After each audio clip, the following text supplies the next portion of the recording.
least we're gonna get. Good evening, folks. Welcome to the Town of Milton Board of Selectmen's meeting, July 24th, 2017. If you could stand for the pledge of allegiance. I pledge allegiance to the flag of the United States of America and to the republic for which it stands, one nation, under God, indivisible, with liberty and justice for all.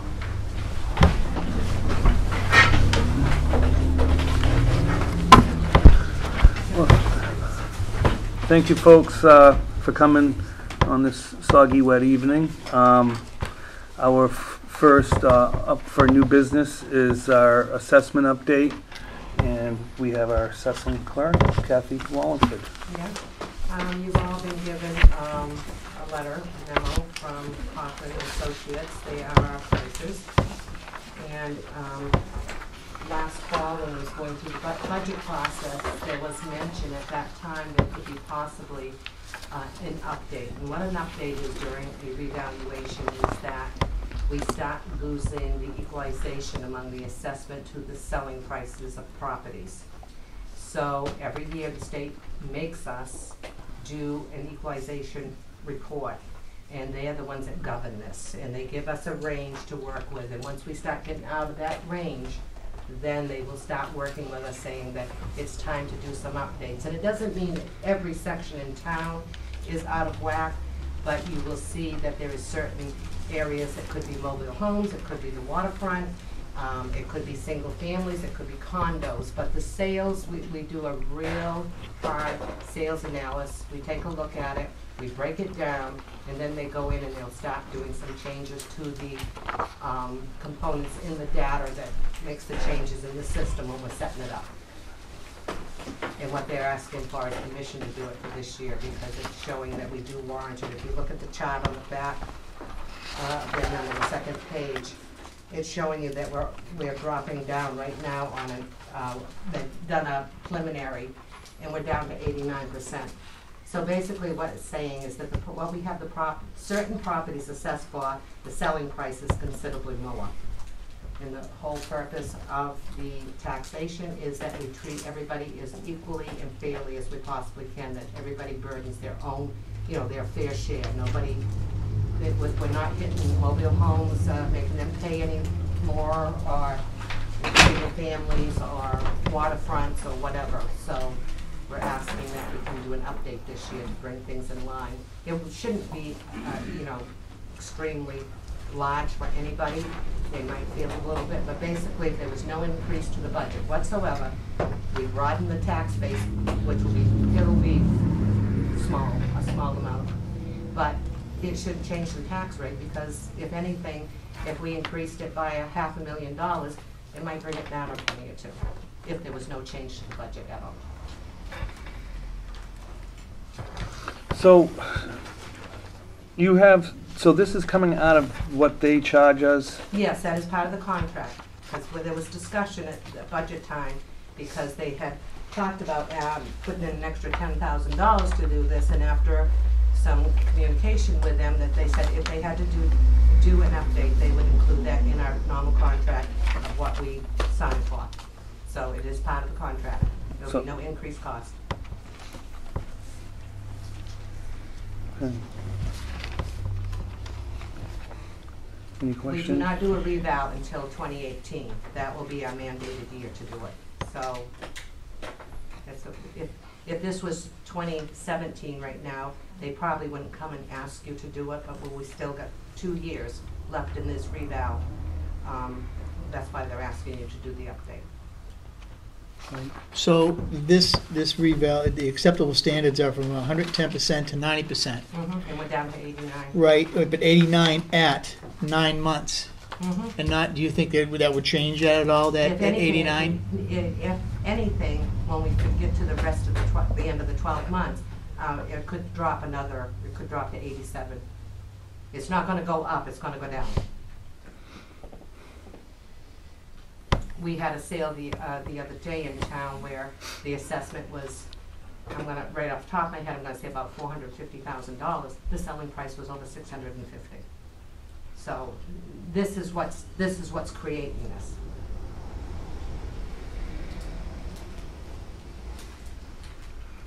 Right. Well, the state's mandating, doesn't sound like we have a lot of choice anyway. You really don't, because if it drops too low, they're gonna come in and tell you you're gonna have to do it one way or the other. We're very close to the end of the revow, so we might escape that, but if this was the second year of a revow, they would definitely mandate us to do it. Because they only allow you to drop so far, because their job is to make sure that every taxpayer is treated equally. So when you have a piece of property that sells for $500,000, and we're showing an assessment, which was a good assessment at the time of the revow, but it's $200,000 less than what the sale price is now because the economy is changing, that person is not paying their fair share.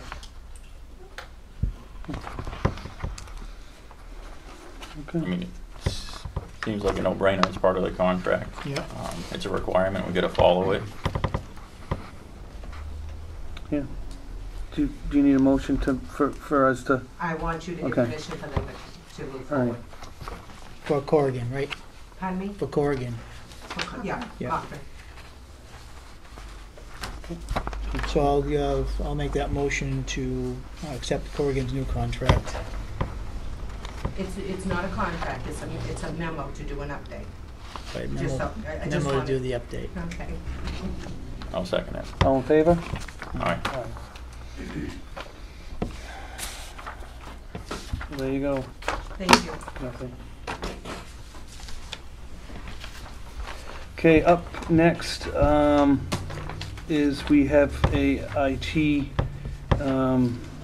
person here from Back Bay Computers to give us a presentation. So, if you'd like to come up?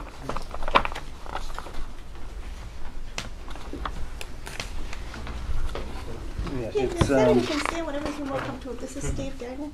yeah, I'm sorry, I was just gonna say Steve Gagnon. I apologize, I was looking for your name. So, welcome, Steve. Go ahead, floor is yours.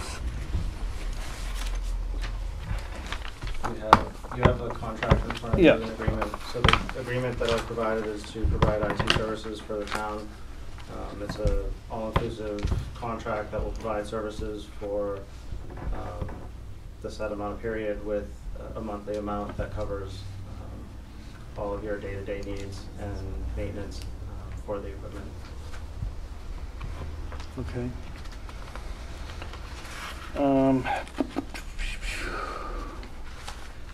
I have a few questions for you, Steve.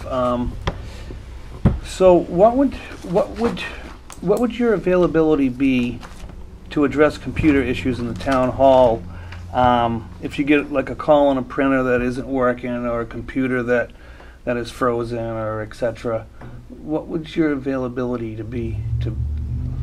Typically in that process, we have a couple of different ways that you can create tickets, but they would all come to my office. They would go into our system. Once they're in our system, we have staff that are in the office available to address that. They can start with that remotely to troubleshoot. If we don't get anywhere with that or it looks like it needs to have someone on site, then we would send one on site. We have staff in the area daily during the week, so response time for someone needing to come on site should be pretty quick in terms of that. Maybe, I mean, it's hard to tell depending on what the needs are, but we're definitely between having staff in the area and having dedicated staff available for those calls. Wouldn't take you a few days to get here? Oh no, Okay.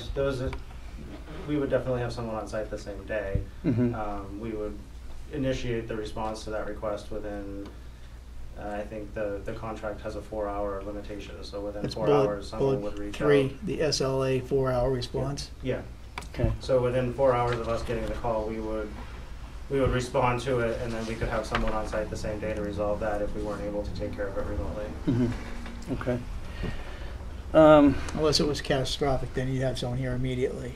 If things were down, we would get an alert, and then we would typically be here. You know, depending on the situation, some of the cities and towns that we work with, we have keys. If I get an alert over the weekend, I'll go in and take care of it, or someone will go in and take care of it before Monday.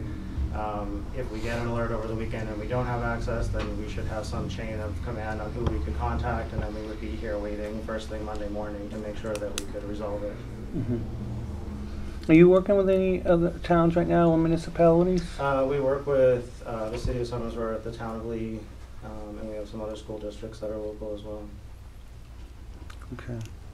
What is your level with expertise with IT? I've been doing this for 20 years. 20 years. Okay. So you could log in remotely if you, I mean, that's what, Yeah, something so that you're part of gonna. this is it would give us remote access. It would also give us the monitoring of the system. So if the internet went out or there was a power issue, we would get an alert that the systems were offline. And then from there, we would just have a communication log of who we would call. Do I call the internet provider first, or do I call someone here to find out if there's a power situation, just to kind of understand what's going on. Typically, if it's power related or internet related, because it's a single point, everything will go offline. It's easier to identify, and then we would adjust it from there. Okay. You guys have any questions? No, I just got this tonight, so to walk I in. think this is pretty much the same. Yeah. This is the same one that we've looked at before, and we had somebody else review all of them. It's the exact same contract. Right. Under the same contract. Do you want me to Yeah. just go over Yeah, some- no, Heather has a couple quick scenarios if you don't mind Sure. answering. I call and say that somebody in the office sent out an email, and we get notified that it's infected with a virus, and they won't, they're concerned about it. Mhm. So I tell you that their IT provider has said, quarantine the computer, unplug it from the wall. I do that. What do you tell me to do after that? Once the machine's been isolated and it's been removed, then we would send someone here to address it before it got connected to the network again. Ultimately, we need to be able to understand the process of those pieces and what led them to that, because we don't want to isolate a machine if it's not on your side. But there's a lot of different pieces that we should get notification in that situation. But ultimately, we would leave that machine isolated and send someone on site right away. How often are you checking to put patches in to upgrade our security? The antivirus definitions happen every day. The Windows patches, it really depends. There's a lot of pieces in terms of software that we would need to identify and set a schedule. So we would set that schedule with you to determine if it's weekly, monthly, and then if there are any caveats or factors that we need to not apply certain patches due to software limitations. Okay, and we get a lot of requests for 91A information, so we need to have good record retention. Is that something you're familiar with, working with the town of Somersworth and Yep. the city of Somersworth and the town of Lee? Yeah.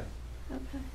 And some of that would be working on what you already have in place, and then either identifying any improvements that can be made, or at least identifying to make sure that it's doing what it's supposed to do, so that if those requests come in, that we can reply to them.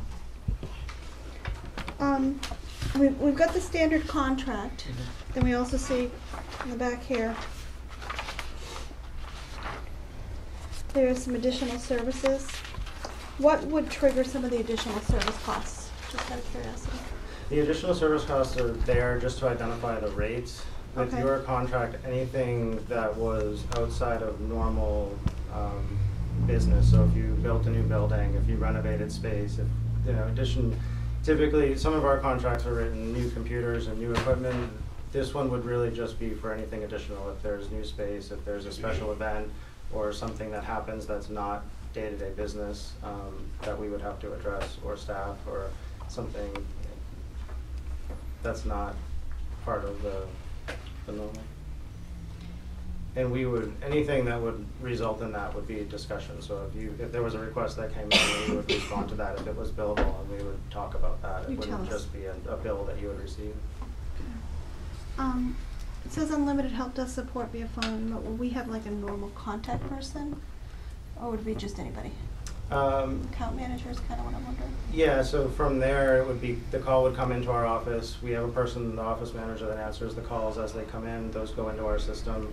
And then typically there'd be, maybe we'd have two people that would be the primary. Okay. So you wouldn't be dealing with someone different every time. It would be the standard set of people that we have, which would be limited to 2 to 3. And then occasionally, if things are busy for us, then there are days that I'm taking calls too. So sometimes that might be me.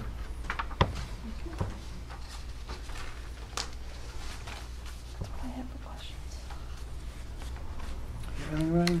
I'm good. You know something? Yep.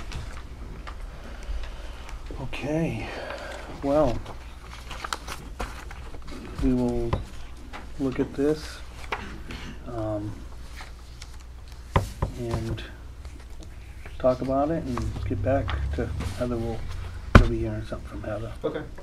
But I appreciate you coming in and Very good. giving us your time. All right. Thank you. Thank you.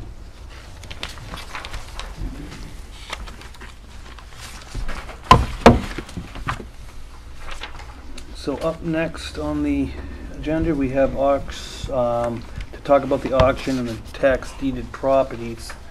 And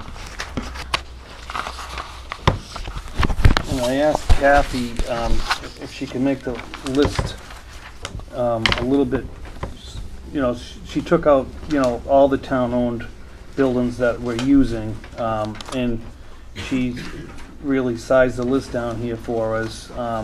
So the rest of this list here that we have in front of us is tax deeded properties and land that's up for tax deed this year that could be sold. And then the next page, I take it's for next year, 2015, 18, Yeah. Kathy? To show you that there's more property than just this 2017, but it either hasn't hit the 3-year mark or something. So really what we have is pretty limited this year. And even some of them that are available, there's 4 or 5 that they're like 0.5, they're 0.8. There's nothing that could actually, they're basically maybe worth some value to an abutter. Right. But for like a public auction for somebody to have a building lot, it's not gonna happen. So we're down to like probably 8 or 9 pieces. There's only 1 that's land and buildings, the rest are all just small pieces of land. There's a couple large pieces there, but we do have several that are either landlocked, they're unknown, things like that. You can, discuss with, you can approach the abutters to see if there's any interest to any of the abutters. We can't even verify exactly what some of the sizes are, but we do have them. And it's a quick claim deed, so they know they're buying it. It's not warranty. So, I didn't know what you guys' thoughts were. I thought we had a few more land and buildings this year, but unfortunately we only have 1. And, to do an auction it's not cheap. And it seems like it might not be feasible this year just to do an auction for 1 land and building and then, a few pieces of land. I don't know if you are interested in maybe just wait until next year when we had, we'll have quite a few more, unfortunately. Well, I mean, It's up. we just got this list tonight. I started to go through the other list we had, but it had a lot of stuff on it. And I really wasn't sure which ones were actually up this year. So I think maybe, if a lot of these are landlocked, we can't auction those off anyway. So maybe we should look Well- into those and see if we can. Yeah, I actually have, I've had somebody who isn't a butter to one of the larger pieces of landlocked property approach us and, showing he has interest, and he fully understands that we can't, I think it's something like 30 acres, and I can't guarantee that. I've gone over all the records, I've worked with Norway Plains on it, and we do have a piece of property there, and at one point we thought this particular person might even own it. But Oh. he has, he's had some work done himself on his other property, and he says, no, it's not mine. So we got like a choice of 3 people it possibly could be part of, and we can, approach, we can mail. Yeah, not to interrupt Kathy, but yeah, Heather has a offer under her, I'm gonna talk about under administrative Administrative. comments. for Oh. that parcel that you're That talking. same parcel that we're talking about, okay. But, so, there is somebody that has interest in it. No, we could contact the abutters that, send them letters, see if they're interested in any of those landlocked parcels. Right, some of them are just slivers too, where, when the turnpike went through, it cut a lot of different pieces, little triangle pieces of roadway and things Right. like that. So some of them are gonna have very little value, but the fact that we can clean up the tax roll, get it, you know, applied to somebody else's property Yeah. and added to their assessment, a little bit more road frontage or whatever, but we would start at least taking care of some of this. Mm-hmm. I mean, I think now that we have this list narrowed down a little bit more, and she gave us all the tax cards for these properties on this front list, right? Yeah. I think we should probably take a look at it, and then at the next meeting, see what we find, go from there. Mm-hmm. I did call the auction company. They're willing to do something with us, but it wouldn't be till they're really booked this month. It'd probably be late September or October. Okay. Well, unfortunately, we only have one building, so Ryan can take a look at it and we can talk about it next week. I mean, I don't know, Mike, have you had a chance to dig through these? From the list we had last time, I started driving around looking at the properties. I think it probably hit like 6 of them. That was it. All right, yeah, we can, we'll put that on the agenda for next week, for the next meeting, and you can, take a look at it. See what you think.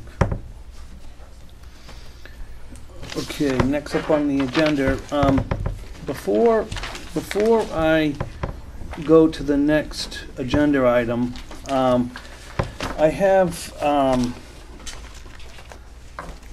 something I like to read.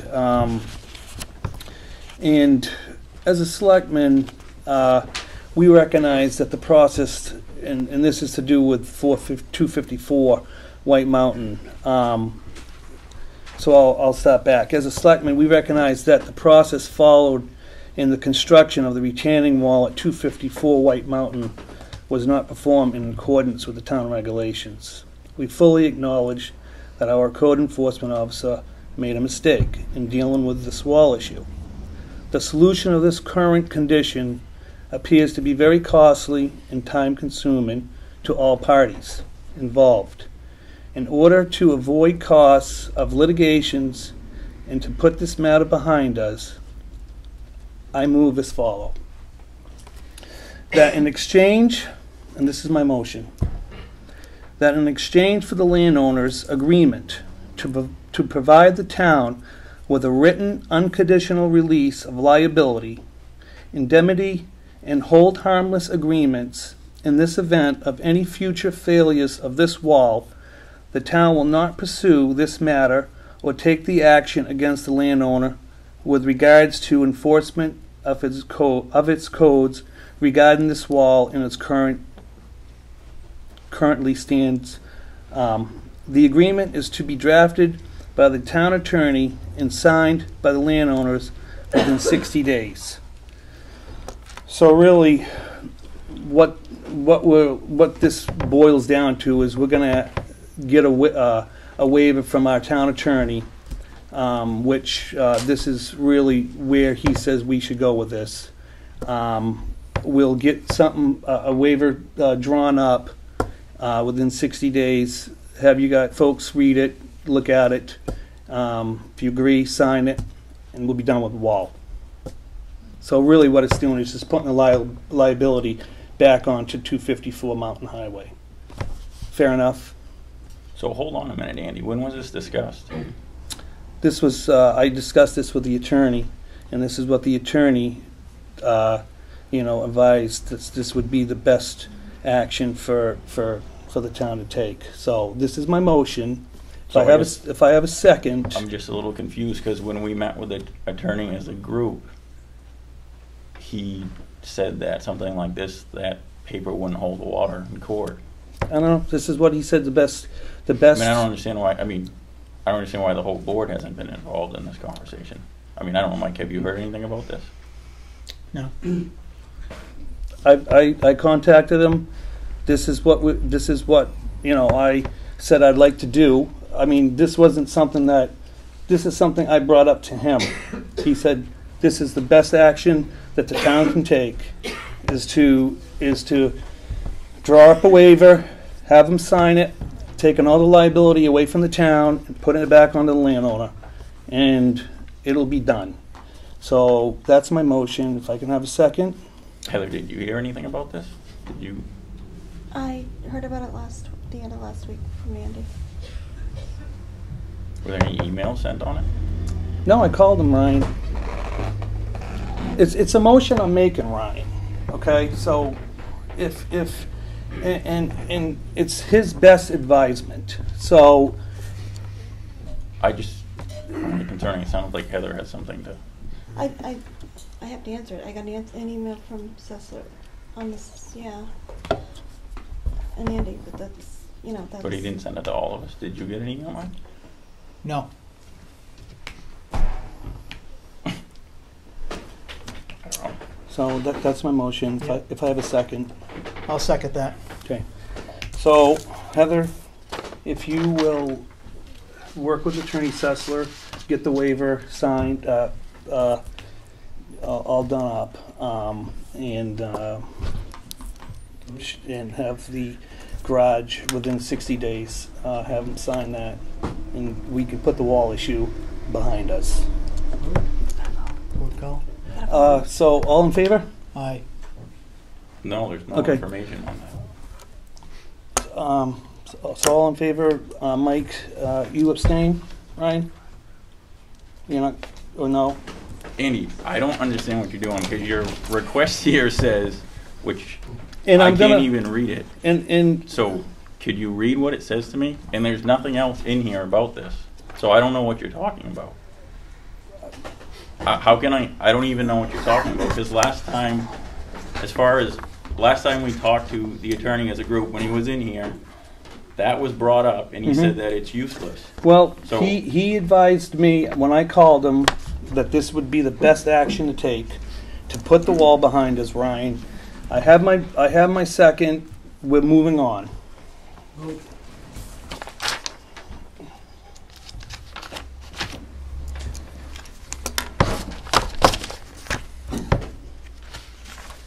So, up next, we have, and I will respectfully Did we request vote? that.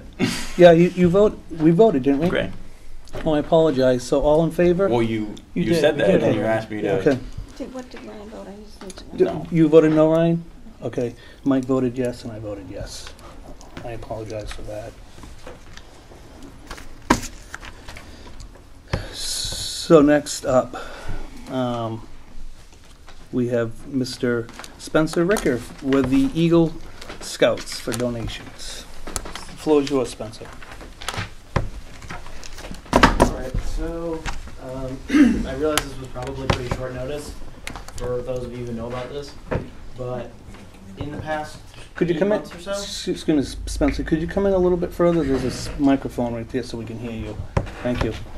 so in the past 8 months or so, I've been working on getting proposals and donations for an Eagle Scout project to renovate cemetery number 83, which is the Samuel Plummer Cemetery on the end of Sam Plummer Road, which is on private property.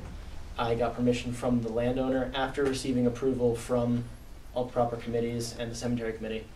I got permission from the landowner, written with a witness and everything, and then I brought everything forward to the proper boards in my part of the organization.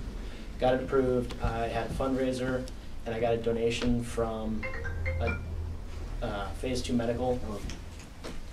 So afterwards, after the project was completed, we had leftover funds, as most of our supplies were donated. The only supplies that we needed were almost all donated by Cameron's Hardware in Farmington. Mm-hmm. And so everything that was needed was purchased, and then I have a check for the remaining monies to go to the cemetery committee. Wow. In the amount of, The amount would be $249.62.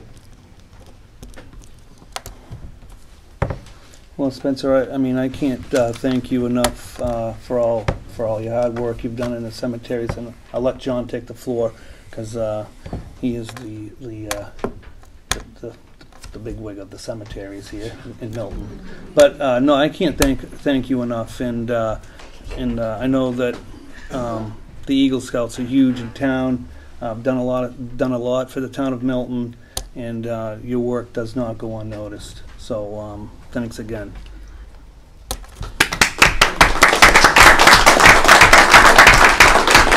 And John Cadwick. Yeah, I'd like to take just a few minutes to thank you all so much for an outstanding job and leadership in this restoration of the cemetery. And I would like to thank you. This check that he's presenting will end up in the cemetery expendable trust fund, is what he's saying. Mm-hmm. But it has to go with donation to the board and then into that there, as you all know. Okay. I did take the time and do a lot of photographs of this here. Mm-hmm. And I think it's important enough to share it. I'll start with a board of something, hand it to you, you can read it. And then maybe, if it's a good idea, maybe let it float through while we're going through the rest of the meeting with the public people who are in attendance. It notes several things on there when you look at the pictures, like when you first see before and after the before thing, you don't see an American flag in there, which is 2 or 3 of them in there with the veterans buried there. So we're really unwrapped other good things that we need to address, like supporting the veterans, which we may have several, and we do have several in town that we're not tending to, because it's a lot of issues involved in doing that. It's private property and all that stuff, but I'd like to do that, and thank you so much, Spencer Ricker.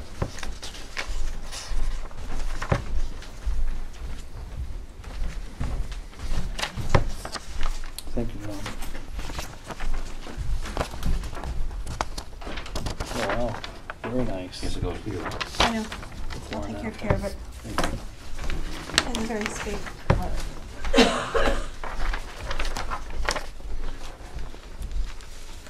Did a lot of work. Hmm. John,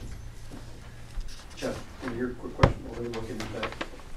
If I got you my email address, can you send me the pictures? It's like, since I'm doing a new website, we can actually put those pictures. Absolutely, glad to. My thought is start adding those kinds of things onto the new website. Absolutely. It should be highlighted.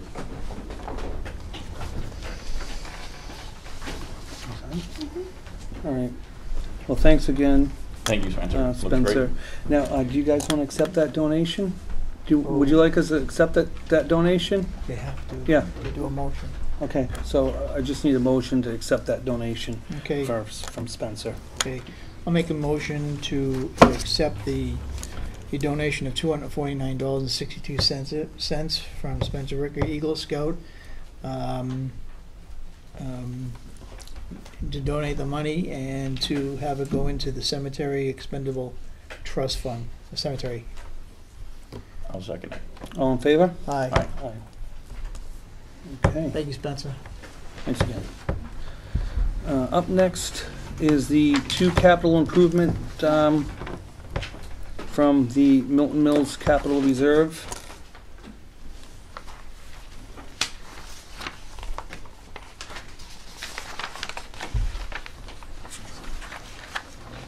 And is that, would you like to talk about that, John? Yeah, I guess Okay, the first question is, have you reviewed all of it? yes, I have. Okay, the first one is to take down up to about 40 spruce trees and red pine trees behind the Milton Mills Cemetery on the lot line.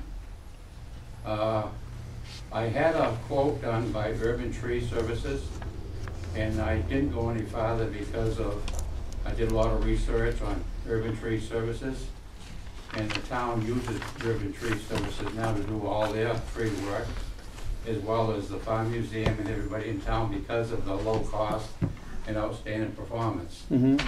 So if there's a question of why I didn't do 3 competitive quotes, that's the answer.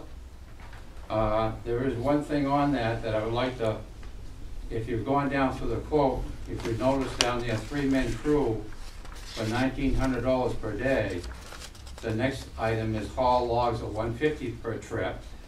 And the third one is approximately 4 days work at $7,600.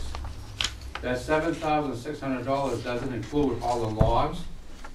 So my request is to get approval up to $8,500 to cover the logs to be hauled out, as well as 4 days labor of $7,600. And you got the quote, the proposal on the next page in front of you, right? The cost. Mm-hmm.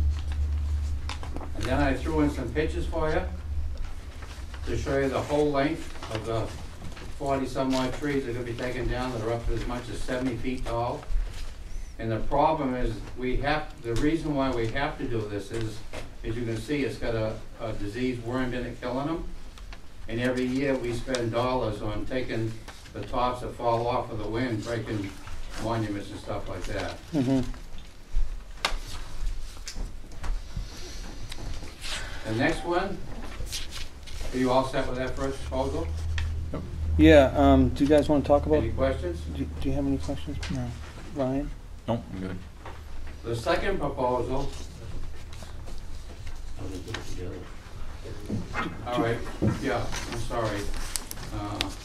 It was just noted to me that we should do a motion on that first proposal and then go to the next one. Yeah. So I'm looking for a motion on $8,500 to hire Urban Tree Services to do the proposal. Do you have a Okay. motion? All right. Yep. Okay, so I'll make a motion to have Urban Tree Services come in to do the proposal for the $8,500 the expenditures to come out of the cemetery capital reserve funds. I'll second it. All in favor? Aye. Aye. Thank you. The next proposal I have is to repair the tomb. The tomb is the house of deceased people during the winter months, because you can't bury during the winter months. You can, but we're not set up to do that. And if you look at the pictures on that also, it'll show you the reason why it needs to be done. All the outside surfaces, coating is flaked off and actually fallen on the ground. Again, we had a Mills Construction, which is under the Frederick Myers and Sons masonry out of Wakefield, do the library, and it's the same condition with them. And if you went to get a quote from masons today, you might as well wait till next year, the year and a half from now to even have them come. But I was fortunate enough to have Frederick Myers and Sons come and give a quote of $675 to fix the coating 100% on that tomb.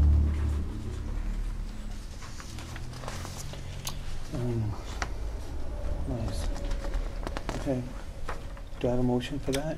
We'll make one. Okay. Okay, so I'll make a motion for Frederick A. Myers to repair the surface of the tomb for $675, also to come out of the cemetery capital reserve fund. I'll second it. All in favor? Aye. There's a total balance in that expendable reserve fund of $19,380. I sent all that information along with it so you could see that. And also I sent along the warrant article stating what the warrant article was to be used for. Any other questions on that? No. I appreciate all the information. It's helpful. Thank you. Okay, so, are you all set, John? I'm all set on that one, yeah. Okay. I'm ready for another one. Yeah, okay.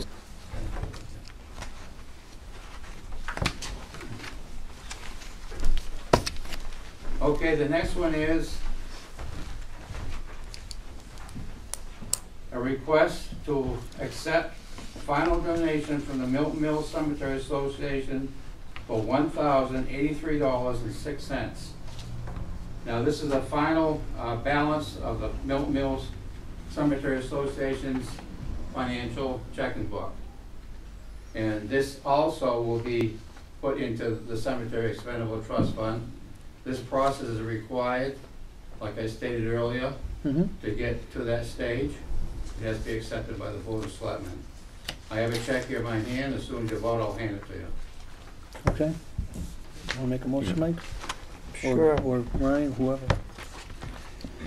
So I'll make a donation to accept the donation from the Milton Mills Cemetery Association for the $1,083.06 be placed into the Cemetery Capital Reserve Fund's expendable fund. All in favor? Aye. Aye. Aye, but we never seconded We need it. a second, guys. Oh, I'm sorry. Okay, You second no, that's it? all I was No, no. waiting for. Did you second? You second it? Yeah, Okay, second. I apologize. Okay. I'm getting ahead of myself here. You're getting on the roll Excited. here. I'm excited for John. Do you have something that doesn't have to under administrator? We have a check to accept too. I'll do it under administrative comments. Okay. We have another check we gotta accept. Okay.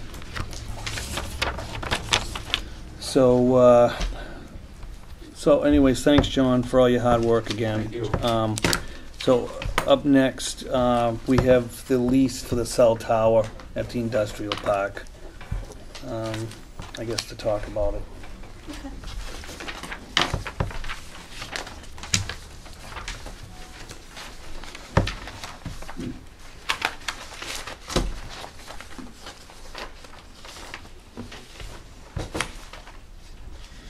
Okay. We have the cell tower lease, or the proposal in front of you that we received, and this goes back a number of years, apparently a long time. It looks like it goes back to the 2000 warrant. Is that what we said earlier today? Right now, we're getting $1,604 a month, or $19,248 a year. The proposal is that they want to provide us with a lump sum of $280,000, or monthly installments, down payment of $100,000, following 59 monthly payments of $33,050.85 for 50-year maximum term, 59 months. Now, Mike did the math quickly. Looks like we might be losing some money if we do this, so I need to make some more calls and find out. Yeah, I guess it's like a lottery if you take the lump sum. Yeah. Not as much as we did if we went Mhm. 50 Right, years. no longer. So, but I needed to talk to you about this and make you aware of this. Mm-hmm. I recommend that we Get, table this and Table get it. more information. get more information. I mean, I think the lump sum might not be, just from the simple math we've been doing, it doesn't seem like it's a good idea. Because Right. it looks like it's a 19,400 that we're getting a year right now. Yeah. Goes out to like how many? $950,000. Right, but how many years out does that go? Because I thought I saw something about 5 year. I don't know what our current contract is, I guess. Our current Because I contract didn't see that is, in here. we are at the end of the fourth End of the fourth contract. 5-year. What was approved on the warrant article, it was 5 year lease agreements, and we're on the fourth one, and I believe we're in the fourth year. Yes, it's 25 years. Yeah. So it was like a 25-year overall. Okay. So they wanted us to start thinking about doing a 50-year. So we can get some more information, but the lump sum doesn't look the best, just from the simple math. Mm. Yeah, I'm with We should Mike. get the 5-year, five-year contract and see how all the numbers lay out. Hmm, It wasn't in the old file. yeah. We'll give you time to find it then. Hmm. Here, I'll ask them for another copy of it. Yeah, because I was a little confused on what to compare it to, 'cause I didn't know what we were We getting found now. the monthly figure of what we're getting, but that's the only way we're getting that is because we're kind of deducting it from what we're getting per check. Okay, so we'll do that, Yeah, why don't we table this till, but I So need we to bring can- it up to you. yeah, no, I appreciate that. And we can look Get this more. over. Get a copy of mine.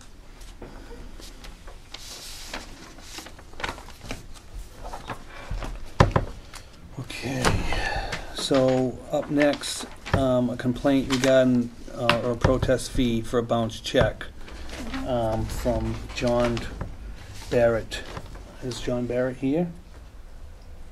He came in earlier today into the office. I don't, both times he's done this for the last 2 meetings. I don't know why he thinks you guys meet at 10 o'clock. Yeah. And we explained it to him again that it was tonight at 6 o'clock, and he asked me, he says, well, do I have to be there? And I says, well, if you know, you're there to back up what you asked the board to look at. But I says, I'm sure they can still discuss it if you're not here. He told me he was gonna be here, but he's not here right now. Okay. You have his complaint. Right. So, do you want to read the complaint? I think you probably should. Okay. So, I'll try to do my best. This is his handwriting here. So, I wrote a check on the 7th of June, 2017, to pay my taxes. Unfortunately, my pension had not cleared at the bank, and the check bounced.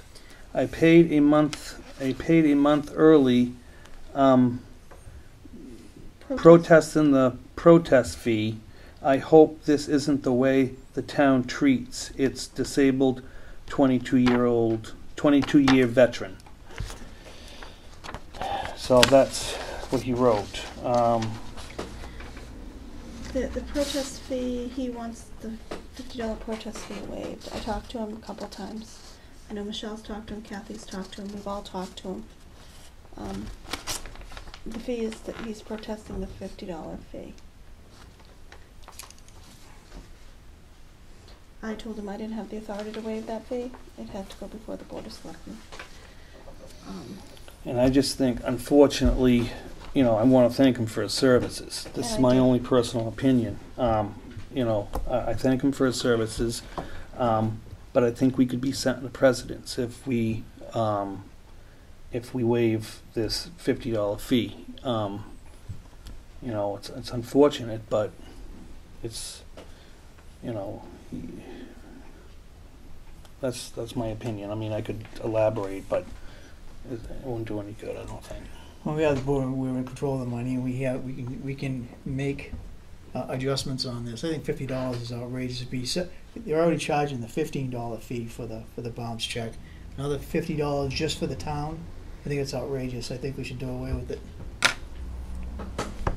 That's just my opinion. I mean, it's unfortunate, but I think, I mean, I agree with pretty much what Andy said. I think we'll be setting a precedence if we waive it. I mean, how long has this fee been, how long have we had this fee? I'd have to look it up, but it was a lower amount at one time, and the board increased it, I want to say maybe 4 or 5 years ago. Right, I'll make it clear, I wasn't trying to say just this one. I'm saying overall, now on, do away with the fee. I just think when a check's bounced, it probably causes a lot of issues. Well, it does cause a lot of issues For everybody. for everybody. Well, yeah, it causes work, I mean, for the people here in Town Hall, and if we didn't have fees such as we do, I mean, maybe this would be happening more often. So, I mean, I know that we're not the only one that has fees for bounce checks. So, Maybe the board would consider adjusting it then. I mean, at $50, it'd be like overtime. You get paid to be here for that certain amount of time anyway. A lot of that information comes from the bank. I mean, isn't that a kind of a standard amount for a check fee? I don't. It's $65 altogether. I mean, at the end of the day, you shouldn't be writing checks if you don't have the money in there. I mean, I don't know what else to say.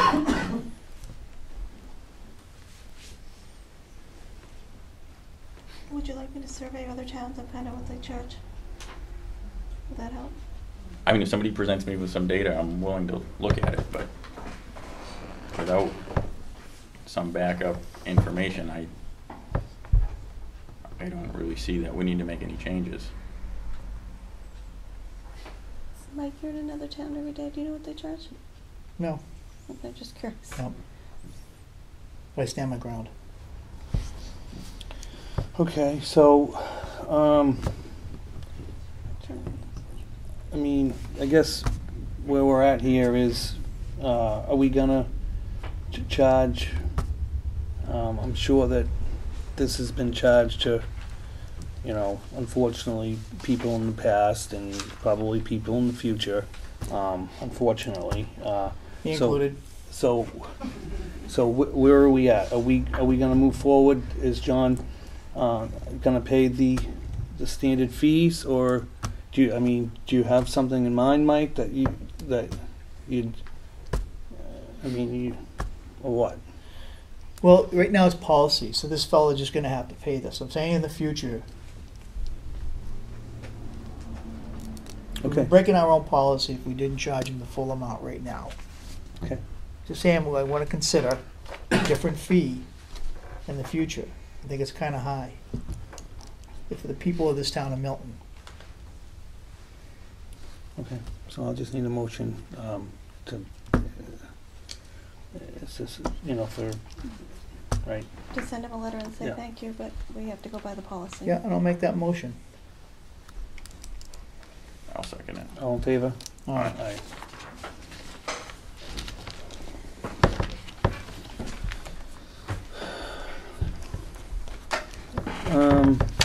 So up, old business is the, old fire station. Okay.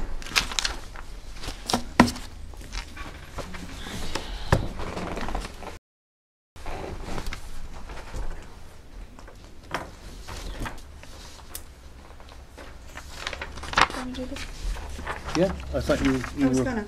yeah. But I just wanted to. Okay, the Board of Selectmen conducted 2 sealed posted bids during the month of June 2017 and into July 2017.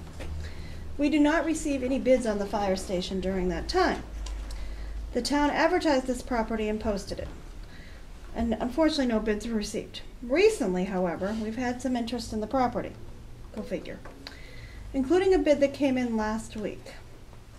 After consulting with the Board of Selectmen and the town of 60 White Mountain Highway, Milton, New Hampshire, the town administrator will contact those who have submitted a bid and let them know the status of the bidding sale process. I respectfully request a motion to disclose the dollar figure of the minimum reserve as previously set by the Board of Selectmen regarding the sale of the fire station. So I need I'll some. make the motion if you want. Okay, read that.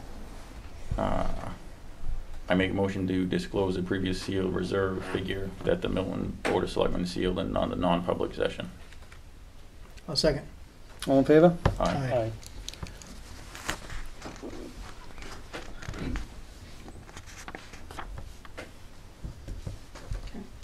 Do you want to give that out now? Yeah, right? Go ahead. Oh, you want me to do it? Okay. The Board of Selectmen reserve the right to accept or reject any bid below the previous set sealed minimum amount of $80,000. Okay. So I, Andrew Ross, make a motion to allow the town administrator to accept bids for the old fire station located at 460 Mountain Highway, Milton, New Hampshire, up until 4 p.m. on August 3rd, 2017. Bids will then be opened in a public at the next BOS meeting on August 7th, 2017 at 7 p.m. The Board of Selectmen reserve the right to accept or reject any bid below previously set sealed minimums amount of $80,000. Can I have a second? I'll second. All in favor? Aye.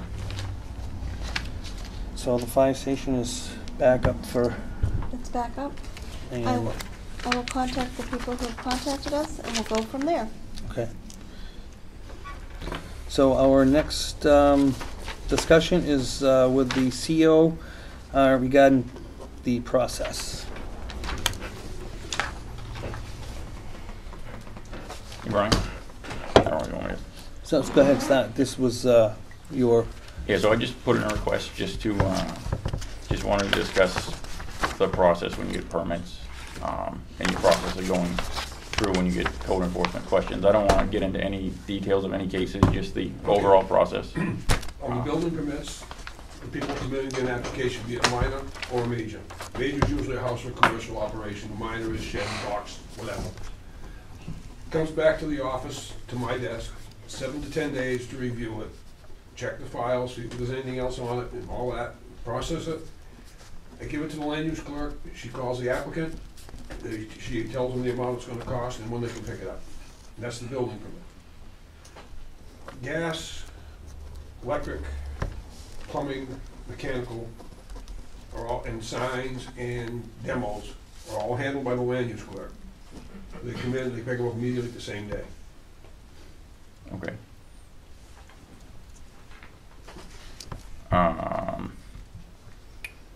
So So when you get a building permit back and you say it's a major or a minor, I mean, are there particular things you're looking for when you're reviewing them? I'm looking for setbacks, I'm looking for the accurate tax map and lot, I wanna see a print of what they're doing, sketches, that type of thing.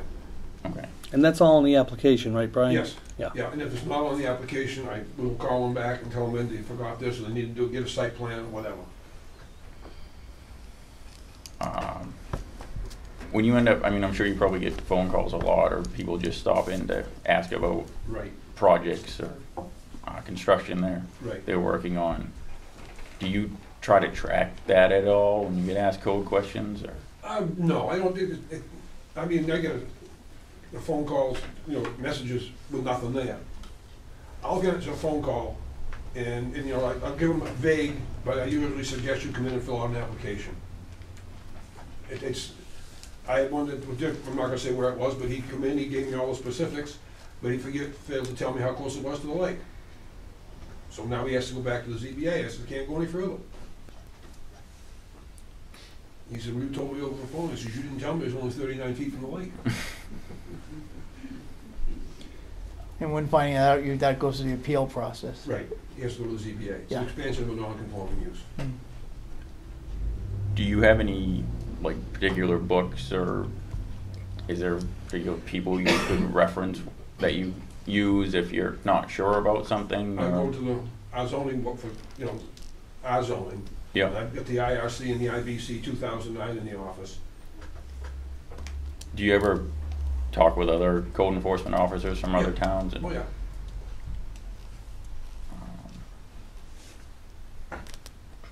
And then there's other questions like that, that's like, say, legal, I can also contact the town attorney on it. So last time you mentioned that you had a binder of all the permits, Correct. and so that's where you store everything? Well, that's, for what that permits? binder is, that's just the applications. And, Okay. yeah, and I keep a copy of that, and the original goes on the file with the building permit, which goes into the assessing. One copy of the, it's a two-right system, building permit goes into the file, and then the yellow copy goes to the assessing department.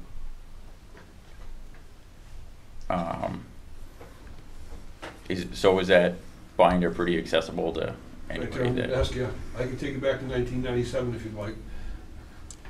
have you ever considered maybe somehow tracking things electronically to make it easier to find? I don't even know how often you have to go back in Well, that binder, but We do, with the assessing, it's on the assessment card. I can pull up a map location, and it'll tell you, and Dana has punched this all in. GIS. And it gives you what's active, what's open. If we go to GIS, that'll be something that would all be put in every day, and anybody can pick it up.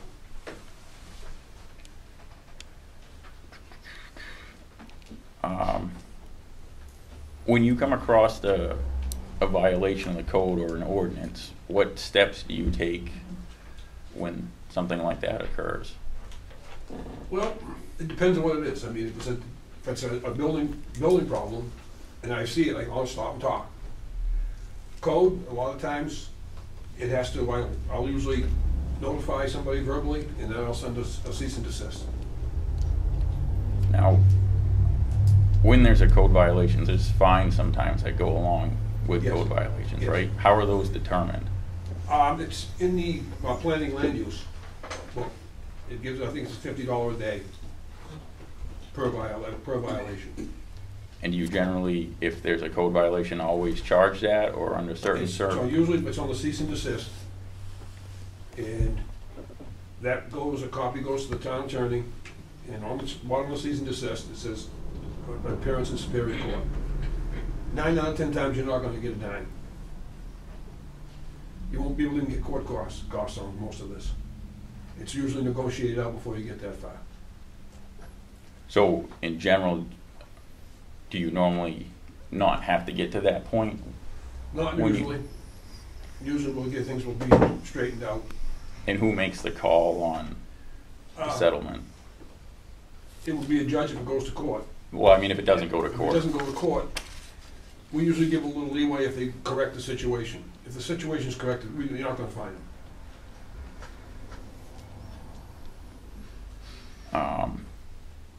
When there are fines or costs involved, do you track that? Well, again, on the building end of it, if, say, somebody started construction without a permit, ours says it's double the permit fee and $200 fine. And that goes right on to goes into the general fund because it's tacked right on the building permit before they can go any further. Before they have the building permit, that's in there. So in that binder with all the building permits, is there a copy of, if that was the case, is there a copy of that? It'll say right on the building permit, after the fact, building permit.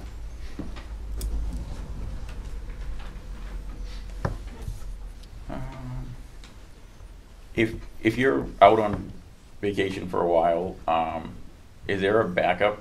Do we have a code If we could, enforcement officer that's a I backup? could call, there's two people one over in Guilford, Dave Andres would come over, I could probably get the guy out of Wakefield too to come down. Okay. Have we ever needed, I mean, have you ever came into a situation where we needed, Not yet, you don't take much time off, huh? no. You're a valid employee.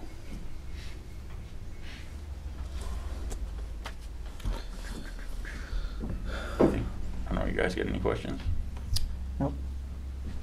No, I mean, if there was anything, Brian, that you could change in your department, can you think of anything, or you think Well, I things are? think the key thing right now we're discussing is we have at the planning board meeting is the GIS.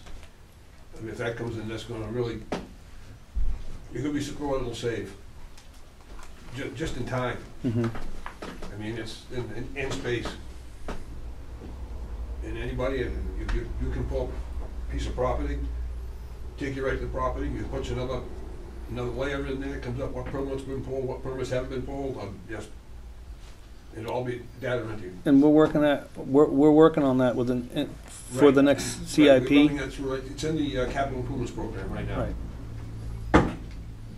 Okay. Well, it sounds like it would be a huge asset to the town if it, Yeah, if it helps. and it's not Yeah. just building, it's fire, police, highway, I mean, everybody gets in on it. So if it does go through, it's gonna be great. It really is. 911. Yep. No, I don't think you can do 911. I'm not sure.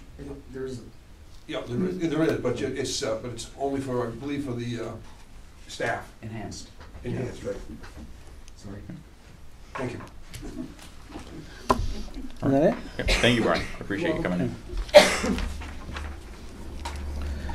So what's up next is the approval of the minutes. I'll abstain.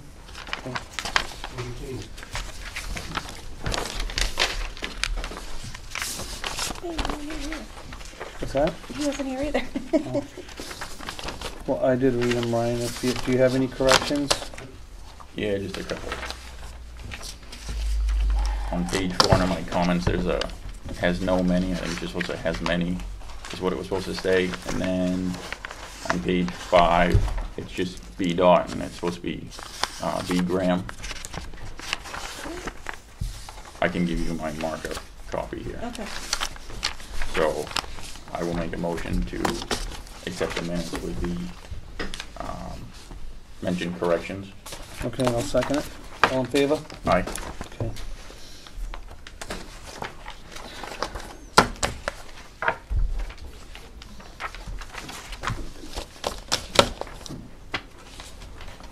Okay.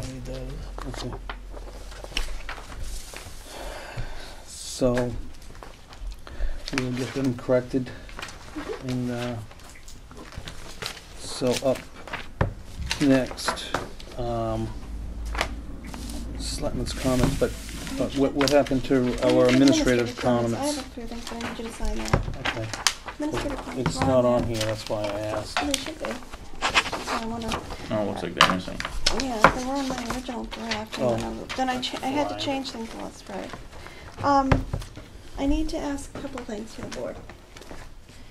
The first one I need to ask the board for, to make the board aware of, thank you, is I have Kathy alluded to when she was talking about those parcels of land that were not easily landlocked.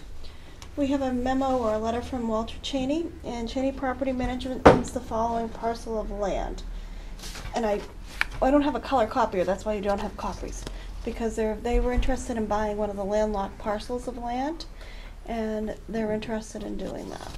So they asked me to share Okay, that. so it just says Selectmen of the Town of Milton, Cheney Properties Management owns the following parcels: 26-8, 31-9, 31-10, shown on the attached, that's the attached, shown on the attached map in yellow. We abut said properties 31-8 on 2 sides. We'd like to pursue buying this parcel from the town if the town has any interest in selling it to us. That's all, that's, Here's the pen. right, I know, huh? Are you interested? Yeah, I mean, we've sold property to abutters in the past. So, yeah, I mean, he just has to. I just think, I don't know what the process is, but obviously that abuts more than just that one property. So I think to be fair, whatever the process is, I would assume you must give it all notify back. all the Yeah. abutters and see if anybody else is interested. Yeah, Okay. yeah. I mean, I'm good with it as That's- long as we follow some. yeah, that's standard anyways. Standard They process would No, send a notification out to all the abutters, and if any of the other abutters are interested in buying it, because this is what, hopefully we'll do with the other abutter, the other properties that we have. Yep. If not, then you're open to Janie. Yeah. That's one of the first things. The next thing was, we need a signature, we need a couple signatures actually, it has to do with, Public Service Company is requesting permission to install or replace poles located in the town of Milton. And I need, copies signed by you to have their poles signed, pole license, so I need that signed. And then the final thing is, I need you to accept a check for the trustees of the trust fund for the Ballfield Expendable Trust. One of the selectmen who made a donation of $500. So, Well, somebody can make a motion to accept it. Who is it from? Okay, anyway, I'll make that motion to accept the generous donation, Yeah. For Do the you- ball. $500. Okay, yeah, and I'll second it. Do you I'm gonna want to? abstain because I'm. Okay, and would you like me to read the check? if you want You to. should. I guess, you know. Well, it's up had to you. We I might had- as well at this I point. have, sorry, but I have to acknowledge it. Well, I mean, You have to accept it. it's from Ryan. Ryan's donating 500 to the Ballfield Expendable Trust Fund. Thanks, Ryan. So I just added a little to the first check for the selectmen's stipend and just wanted to give it back. So that's where that's coming from. That's awesome. Thank you so much. I had to accept it especially. Okay, John, you had a question? Being a member of the ball field restoration, I'd like to thank Ryan for that. The whole committee. Thank you. Send it being a football. So, up next, do you have anything else on? I think that covers it. Do you have the expenditure report? Do you have anything you want to touch on that? The expenditure reports, we're starting, the department heads are gonna get a memo next week to start, actually this week to stay, it's time to start building budgets. We're looking at this year's, and to start as a template, we really need to start really crunching the numbers. How are we right now on the expenditure report? We're getting there. I think we're starting to, Vanessa's doing a great job. We're really starting to get things, I think, where they need to be. There's some areas that we're in good shape, others that still, people need explanations on, because items are being put in things that you say, okay, why are we over, why are we under? But for the most part, I think we're in pretty good shape considering we're more than 7 months into the year, end of 7 months into the year. You know, you can't count on percentages because in some cases, if it's a small line item, percentage used could be 100, you know, it could be a crazy amount. It's not a big deal, but we're trying to be frugal. I don't think anybody's gone out of the way to overspend. Do you guys have any questions on this? Ryan, no? And keep going over it and over and over. Okay. The only other thing is, you know, we just, like I said, we keep trying to make sure that we can only spend what we need to. The other thing is Bork's flooring, we should talk about. I did talk to them today. They said they could finish up what parts of the town hall flooring could need to be done next week, if everybody's interested in having that done next week. Yep. Which would be in here, Yeah, definitely. my office, and I guess they indicated they were supposed to do the welfare office. So, I didn't know that was part of the quote. So they said they could get that all done. So you'll work with Pat? I was gonna ask first if I should go through and then I was gonna talk to Pat. What are you doing next week, Pat? Vacation. Are you?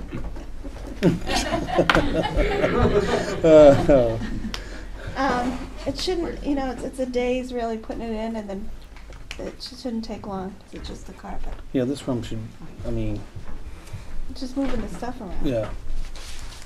So, and they've got to put some stripping down in some of the places where they finished up the rest of it. And then that will be done. Okay. But this won't interfere with the operating of the town hall during the day? I mean, this room won't, mine, I'll just have to go hang out with Kathy or something. Okay.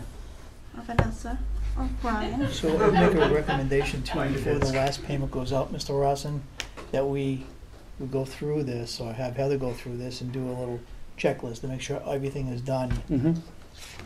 Yeah, you, Pat and, Yeah. Pat and Heather can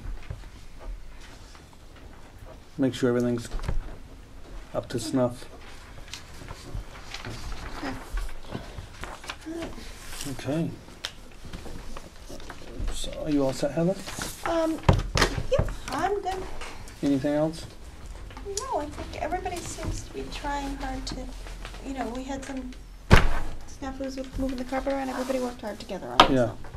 Yeah, no, the DPW did an awesome job, so we've already went into that, but thanks again. So on with our selectmen's comments, Ryan?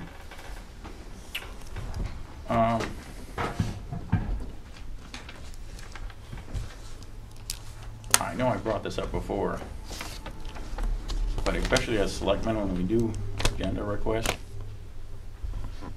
it'd be really helpful if we put all the information in there and what we're trying to say. I mean, I try to do the best I can, and when I do, when I'm missing some information, please let me know. But not trying to pick on you, Andy, but That's fine, you can pick on me. these, I got broad shoulders.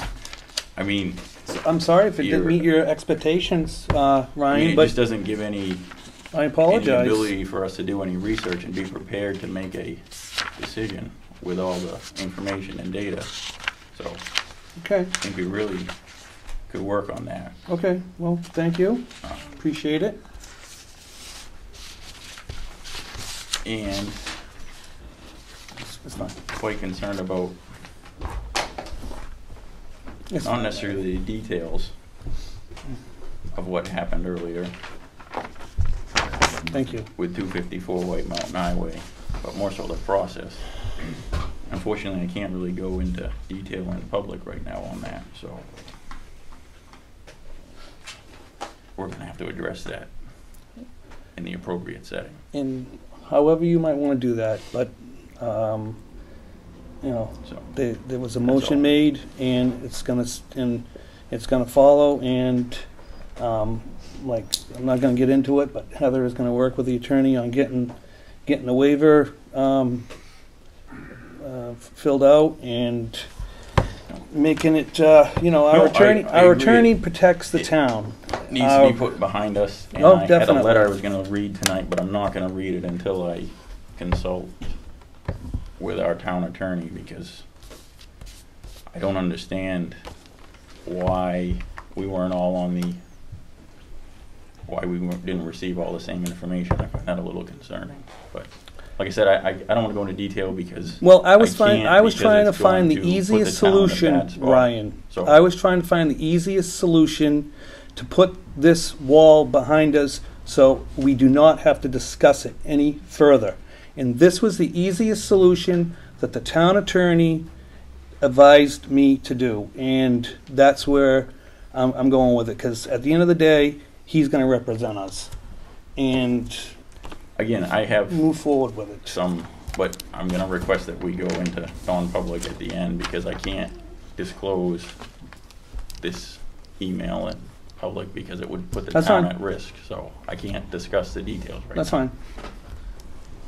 Do you have anything? Are you done? Are you I all am. set? Okay. No, do you have anything, Mike? Yeah, Okay. I didn't get to put this on, I just received this tonight. So I'm asking the board's guidance here. And this is about mileage. Heather has, to date, gone over her mileage. She has a $600 mileage line here, and she's gone over it because she has 3 meetings a month, mandatory meetings that she has to go to. Mm-hmm. So, and that, it's a pretty healthy mileage bill there. So for the rest of the year, until they come up with a new budget, is, you know how we have the town car. Mm-hmm. That's what we kind of planned on that. But for Heather to come here and get the car, and then to go to her meeting or class, then come back here Mm-hmm. to pick up her car, drop it off. And I know we had said we have frowned on this before, but wouldn't it make sense if Heather took the car the night before, gone to, and usually these are mostly Concord, Manchester, and Laconia, and then on a return trip back to work, the next full day of work, bring the car back?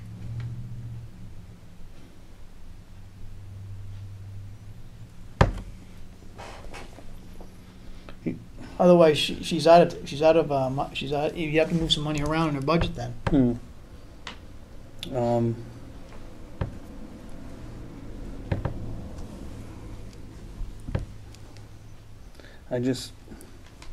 I know, you know, I mean, these are mandatory, right? You have to take these classes? Let me do the best I can for the town.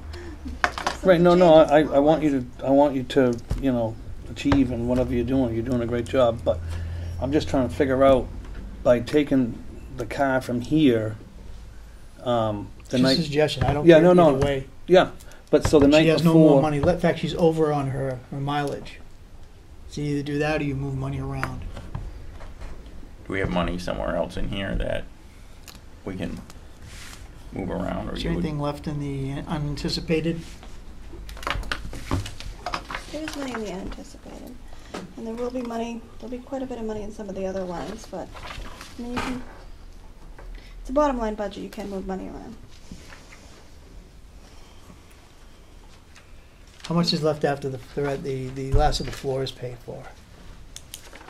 Actually, I'm gonna put the invoice on that.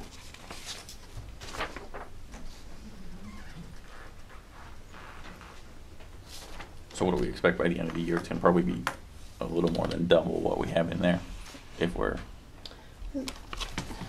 This being July, It's we still gonna got be 5 more months. 5 more months. So I don't know where it'll be. I mean, you could anticipate that it'd be close to less than that. yeah, maybe like $450. Yeah, so we have 4 months, so I think we're gonna have about $300 left in the floor line, 325.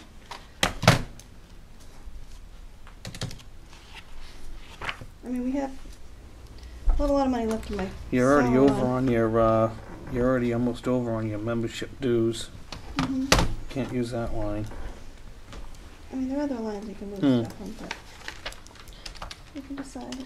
And postage, but that's been a mess. Postage is still a mess, and Yeah. they called, there is a reason why the postage is gonna take longer to figure out. We need to have a cable, internet connection in the back room for the postage meter now to work properly. So that's gotta be fixed now. Your part-time's over too. My part-time is over, that's a reason for that. The part-time is because Joanne is being put into a part-time line. Some of Joanne's salary's been put onto the part-time line. She's contracted, isn't she? I know, but she's been doing all the work as the bookkeeper, so that's why that got put in that line. So that would definitely throw that over. So we're trying to get that taken care of. So then there'll be extra money though in, But if you look at my salary line, right, it's way under. yeah. Because hers normally comes out of, Normally, the bookkeeper comes out of my salary line. So that's why it's only used at 36% at this point. So there's quite a bit of money there. yeah, I would just, me personally, I would just try to find the money, because if you take the car from here, take it home, then take it to Concord, then bring it back to your house, then come back here the following day, you're probably going to use as much gas in that car than as you would use in your line, you know, the line to pay for the mileage. And then, you know, I mean, that car is nice to go like to Rochester and around here, but let's face it, it's not a brand new car. And if it was to break down out there in the middle, you know, I'm not saying it would, but it just could cause a bunch of headaches that we wouldn't necessarily have to go through if you were just using your own car. Okay. That's my only personal opinion. I don't. Whatever you trust my guys. driving, right, Andy? And Just not your parking. no, your parking tells all about your driving, probably. You're a wonderful lady, though, Heather. No one parked next to a little car out there. But anyways, that's my only personal opinion.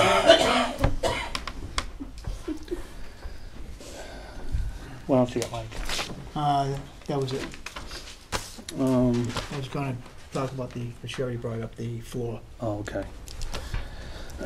So I have a couple of things here, a couple of community things going on, and I like to just talk about community things that are happening in town because I think it's good to talk about, you know, what's really happening and if people are interested in going and whatever. So the Sentimental Resale is hosting another second community yard sale, and I just thought it'd be nice to bring it up July 29th, 9 a.m. to 3. If you want to reserve any spots, you can just stop by their little shop, or you could call 973-3905. It's nice that they do these community yard sales, if anybody's interested.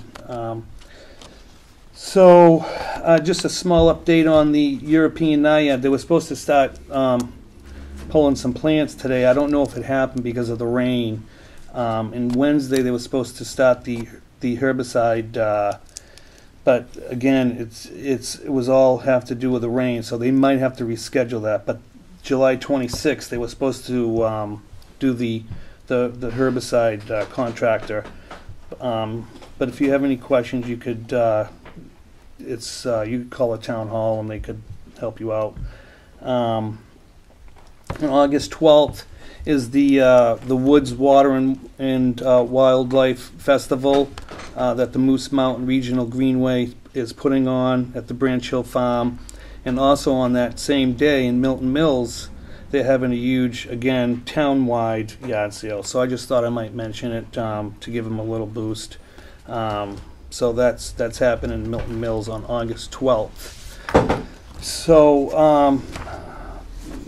I'm glad you're here, Pat, because I want to talk to you about this.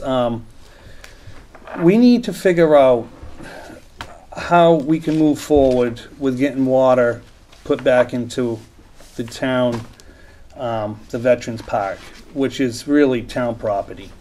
I stopped by there over the weekend. They're out there the veterans are out there working really hard on putting some new sidewalks. They're planting new grass. They're gonna put a new Christmas tree up because the one that's there now is completely dead. So they really have asked me to see what we can do to get the water. I know it's a job, but somehow we need to figure it out. And I'm glad you're here. I don't know if you can look into seeing what exactly it's going to cost to get the water put back on into that town park. So, I mean, it's not right for the veterans to have to carry water from their houses to water the flowers at the Veterans Park. It's actually appalling. And I apologize to them. And I know it's not, of course, really anyone's fault here, but we need to work together on trying to get the veterans water back in that park. So, as you know, last year, Selectman Bolio agreed to dig the service free of charge. I had the water supervisor, department head from the town of Farmington, was going to come in and tap our line and put a free, do that for free. All we had to purchase was the meter and the shut off from the water department. right. That was in motion to go ahead. Just before the day came for that to take place, the water district shut us down. And I remember the whole thing. The veterans had gone to the water district again to ask for water at the park. They wanted to put a meter on the hydrant so they could run a hose from the hydrant. The water district shut them down. I asked Karen Brown, and she went and asked the rest of the commission, because I asked about the hydrant. Actually, I guess we talked about it when we were doing the curbside pickup. So if you want to get a shut off in there, we're going to have to ask the water district how much they're going to charge us to put a shut off in, because they're going to make us pay for it. Right. And then you're going to pay Yep. that quarterly Yep. charge, which is outrageous, Yep. for a couple of months of water. Right. I know, and it's unfortunate, but they really, I mean, there is no other solution other than getting the water back hooked up the way it was prior. Well, if it's going to be for just irrigation, even though we're in a water district, we can put a well in. You can do that. I called the state and asked them. You can put wells in for irrigation purposes only within this water district. Which is why we went out of the lake for the field at the beach. To get off of town water. That's also the reason why we tapped into the school system for irrigation new field. Same thing. I know, but would it be cost effective to do a well? I mean, I know a well's like 10 grand, but I know you won't have that monthly. Right, but what are you going to what are they going to charge us to put that shut off in? They're going to have to dig up the main. They're going to have to tap the line, buy all the hardware. It's going to be a few $1,000s. Plus, they only have that one fella that does the tap, right? According to them, yeah. Yeah. They wouldn't accept the saddle tap Right. from Farmington. Right. Put your well over the water line.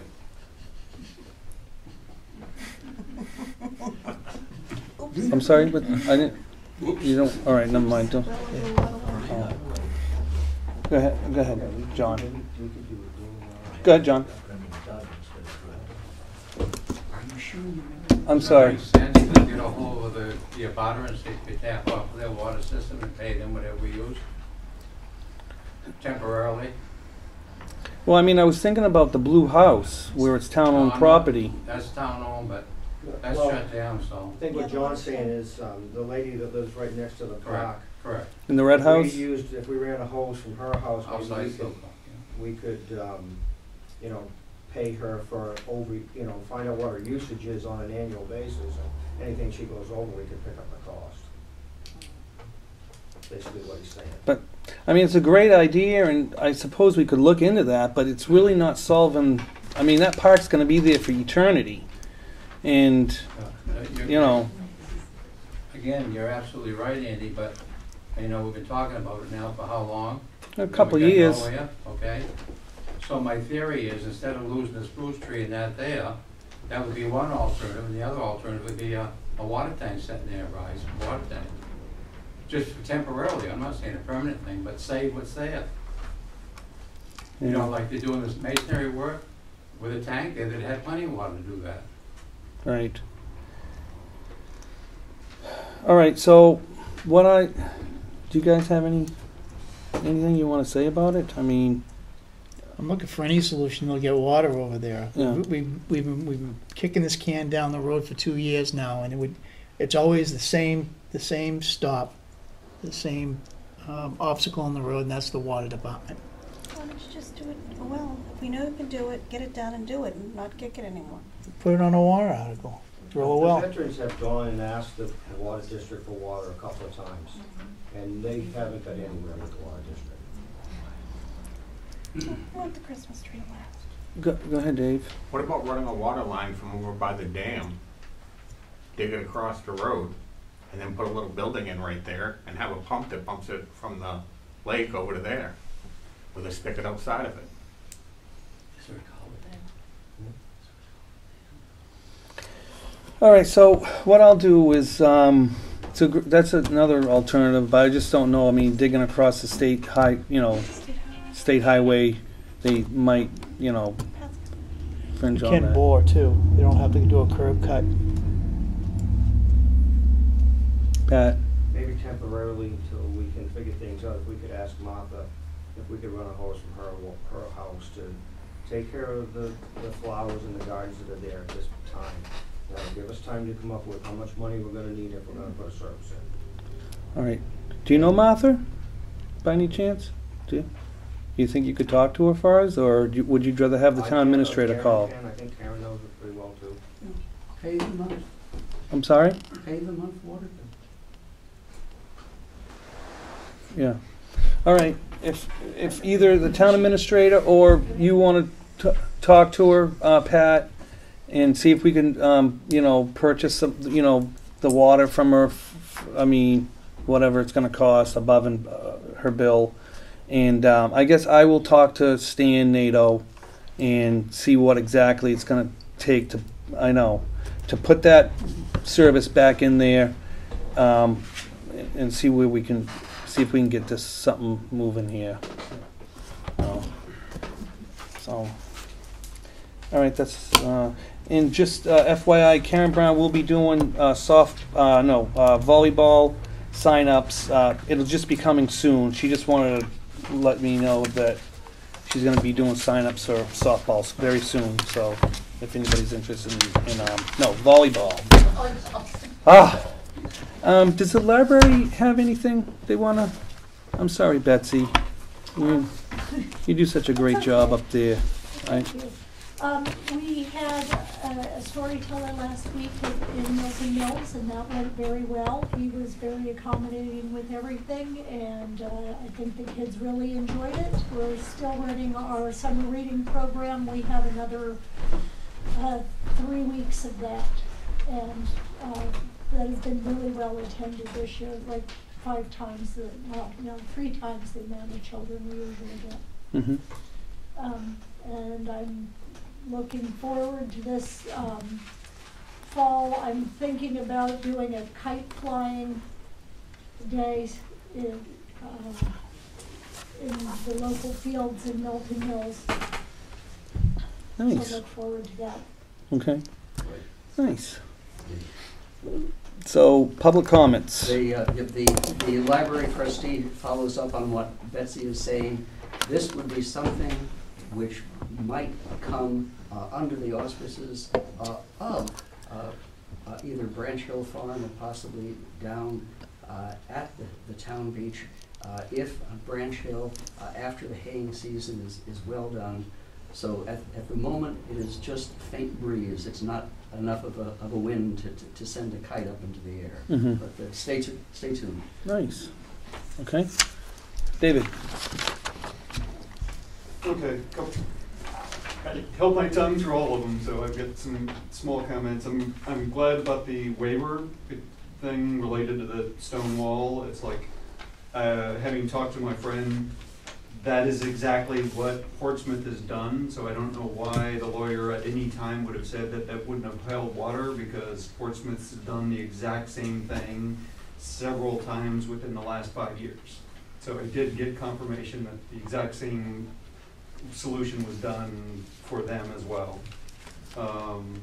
In terms of the landlocked properties and for sale capabilities, I don't know if it still exists, and I don't know if it's up here, but I know when I lived in Florida, a common thing for areas that were really not buildable, swamps and stuff, those ended up getting sold to corporations that immediately put them in full conservation for purposes of green credits. It allowed them, related to the federal pollution acts and stuff like that, that actually gave them additional credits if they needed it for that kind of thing. I don't know if that still exists, or if somebody wants to investigate that as a potential for some of the other landlocked properties.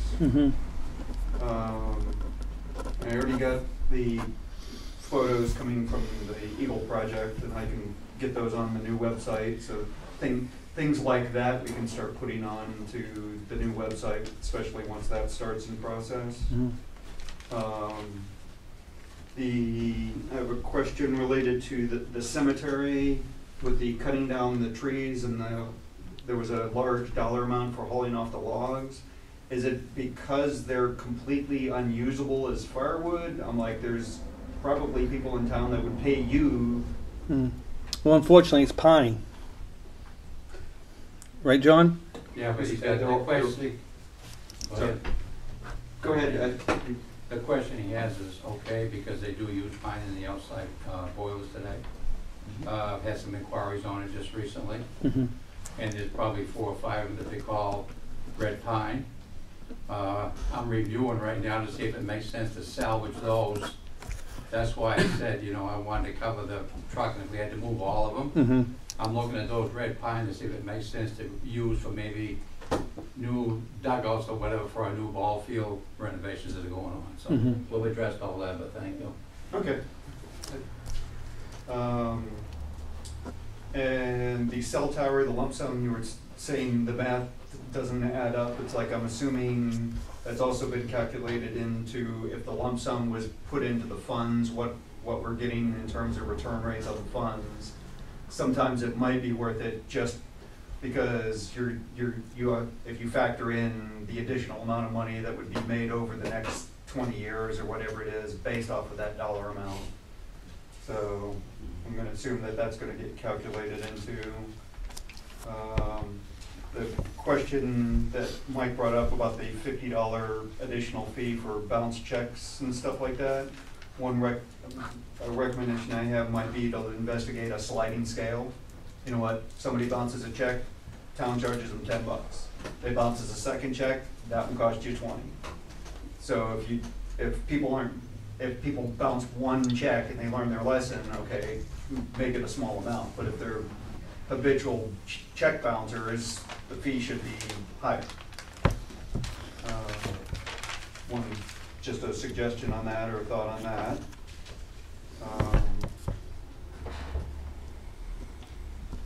And another suggestion, Ryan had a bunch of questions for the code enforcement. Maybe we can kind of, I don't know if those were all put into the notes or something, but if we can write up those kind of questions and answer some of those, we can add in again to some kind of frequently asked question document so people know what the process is or what they might expect if they're not following the process, that kind of stuff. Would be good to make that generally publicly knowledge. Some of it public knowledge, some of it doesn't need to be.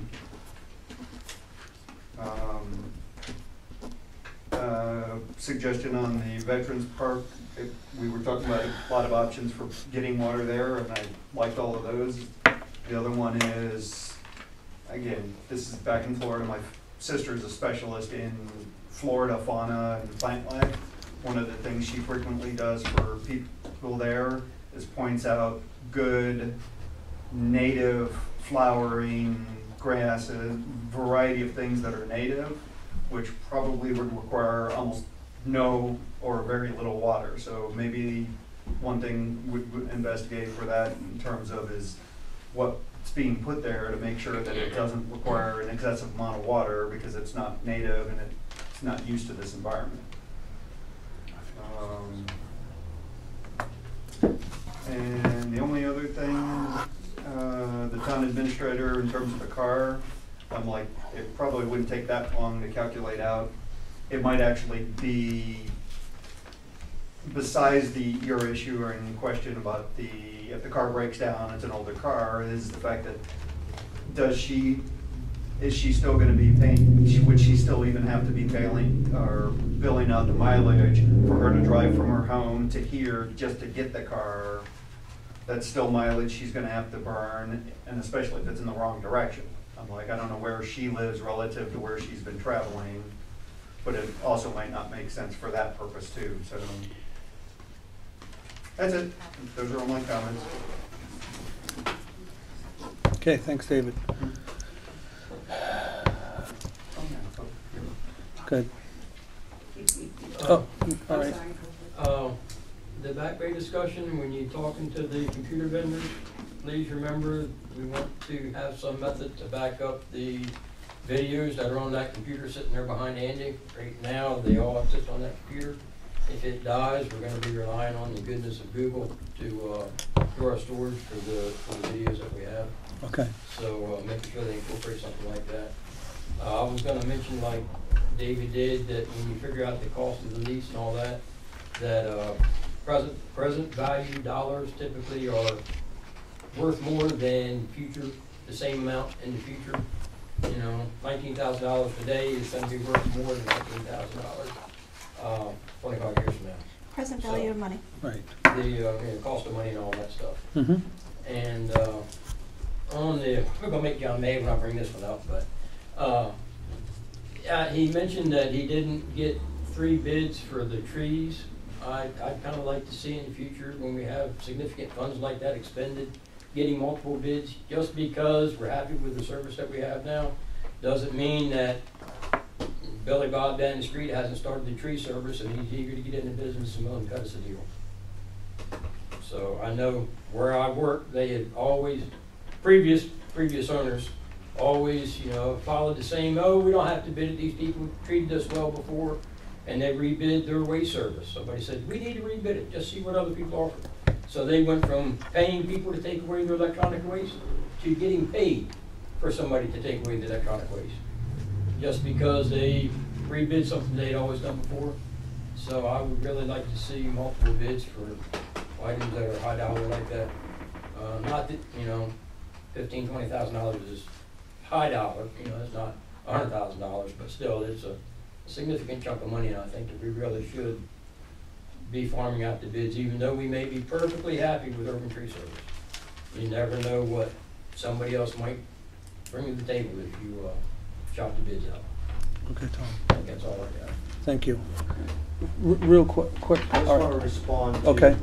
that, make a comment to that. When John needed the tree work done, just to be fair to John, I had done quotes, 3 competitive quotes for tree service, and I put them, Urban, onto the cemetery because we were currently doing work with Urban at that time. Okay. So that's why John didn't do 3 competitive quotes. He asked me, he goes, who was your other quotes? And I told him who my quotes were, and that Urban was consistently always lower than the ones that I had been getting, and I recommended to him that that would be the company to go with to tag on to me, is actually what I told him to do. Okay. So, just so that people know that it's transparent of how it actually went down. He didn't just go out to get 1 quote. I appreciate that. It was off of me and the quotes that I had done okay. to do work in town. All right. Okay. Can I make another comment while I'm right yeah. I'm gonna make you wait for me. So I just want to give you guys an update on the Townhouse Road culvert. Mm-hmm. I got an email this week that the construction of the concrete culvert has been approved. They would like to plan a pre-construction meeting with Heather and I on the 16th of August. Before that time frame, I should have a schedule that I can provide the Board of Selectmen with on how the job is gonna take place, dates, so forth and so on. I would like to, if it's okay with you, Mr. Chairman, I'd like to schedule a public hearing before that work starts sometime towards the end of August. I don't think it should be on a selectmen's night. I think it should be its own night because it could take some time for question and answers. And I'd have the contractor, the engineer, myself, the two chiefs would be involved in that meeting for safety questions, how the job's gonna go, what travel is gonna be, how is it gonna impact traffic and so forth and so on. So that's just a quick update. On the 16th, on that pre-construction meeting, that'll be the day that Heather would be signing to start the work. So just to let you know how everything's going with that. Yeah, no, whenever it's a good time to set a public meeting up, you know, after the 16th, just, you know, let us know. As soon as I get the timeline, I'll forward it to her and she can send it out to you guys so you can see exactly when things are gonna start. And there's a bunch of things to do to get ready to do this. Okay. So it'll be, Yeah, definitely. okay, thanks. Lynette. Okay, I'd like to apologize to the selectmen for the last meeting, when I became a little over passionate about some thoughts I was trying to get through to you. So I do apologize for that. And the second thing I wanted to bring up is we have 3 new neighbors in the last month. Do we have anybody that goes and greets these people and let them know about our selectmen and things like that? Because when I went into other communities in San Diego, I mean, San Diego's big. They had greeters. And it was really nice to have a selectman or somebody from here, you know, go and meet these people. I had 3 new neighbors in 1 month. Wow. No, I mean, I've tried to say hi to people who come into town. I've gone around, but unfortunately, I'm not gonna. I just have got to wait for it. It's not that. It was just it's summer and you know we're just busy. But that's something. I mean, there is packets here for new residents when they're coming in There is. Yeah. Okay. They didn't know that. I mean, they were new. They had no idea. When they come and register their car, and we can put it on a new website. Okay. But when they come and register the car and dogs and whatever. Well, they didn't know where the websites. That's why they were Right. face to face. You know. That's a good idea. You know, maybe someone out of the other part of the office or somewhere. Did they get Anyone has an idea. Did they get the name of the town right? They got the state right. Yeah. Go ahead, Dave. Real quick, keyed off of that, it's like, if we have packets, I guess the question is, how often do we have enough people in there, and can we absorb the postage of just mailing anybody who buys a new property a packet, so that it's like just one potential discussion topic, doesn't have to be decided now or anything. And then the other quick thing on where they started a conversation about the RFPs and 3 quotes and stuff like that. Something else to add to the website, because I know because I've been looking at all the other town websites, that's something that other towns also have, that several towns have, is every proposal, RFP, gets put up on the website for a period of time. It's like just, that way you always have it public. You don't have to reach out to necessarily 3 people. You might get 3 or 4 bids just because you put it on the website. Right. Now it's exciting to get a new website and we're going to be able to get out all this new information. So no, that's exciting to look forward to. Thank you. Anybody else? Pat? Okay. Right here. Okay, Bob, I'm sorry. Bob Carrier. The bank charges, they're in your line, is that bank charge on your town administrator's line? The bank No. charge, On the town administrators? it's fees. It's a fee with It's a the fee. town. Well, is it a charge against the checks? No. If I remember right, there was one, we did budget it. This one says $60, and if I remember, for some reason during the budget process, and I don't know when, it was budgeted for 4 bounce checks at $15. But then there's also a protest fee of $50. There's a Well, then protest something has fee changed and then. there's a $15 No, fee that we charge, and then there's a $50 protest fee the town charges. Now, he's talking about, we put in one of our line items. Well, I see the town administrators, I don't have it. Those, I believe, are charges that the banks impose on the town for business transacted with the banks. If I could find my workshop, I believe they were talking about bounce checks that are gonna go against them, and I believe they decided to put it to $60 from 30 because they've been getting maybe 4, and that covers them. They don't have to pay, they'll pay the bank, they get hit with a charge, and then they'll recoup it from somebody. Just, if I can find my workshop, I don't know if I've got them anymore. It's just something probably to look at, because we do have a bank charge in there, and I thought, from my understanding, it was because of bounce checks. Now, I looked at the town clerk, and she don't have it, so, but I think maybe it's something to look at. And if I can find my worksheets in the past, you might be able to see that. I think we'll look at it closely this year coming up and see what the best way to reflect that is in the budget going forward. Okay, because I didn't know about the fees. I knew about checks. I didn't know the fees. I think we'll really look closely at anything we're putting in the budget this year going forward. We And make sure that we identify all fees correctly. Okay. That's it for me.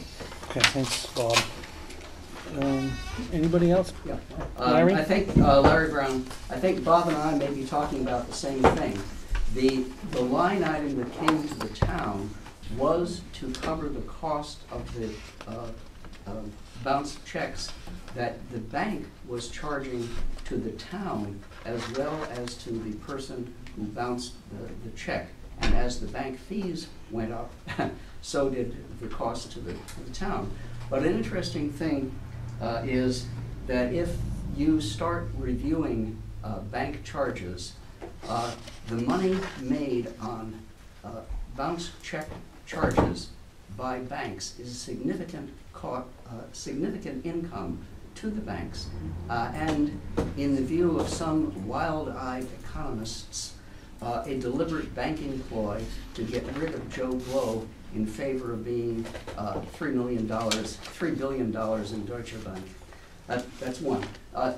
Secondly, when you say phone numbers, say them slowly and say them twice so the adoring public can get out their pen. The Milton Chamber of Commerce went belly up after we moved in. I'm sure it's accidental. They used to provide that welcome to the neighborhood, but long time ago. When on the telecom changes may wipe out the value of the lease over time.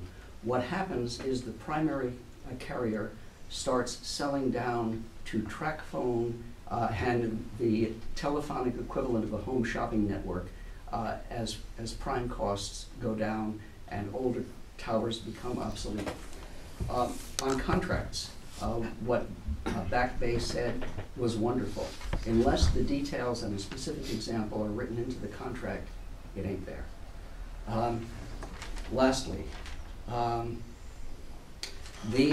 what David was mentioning is partially already in place.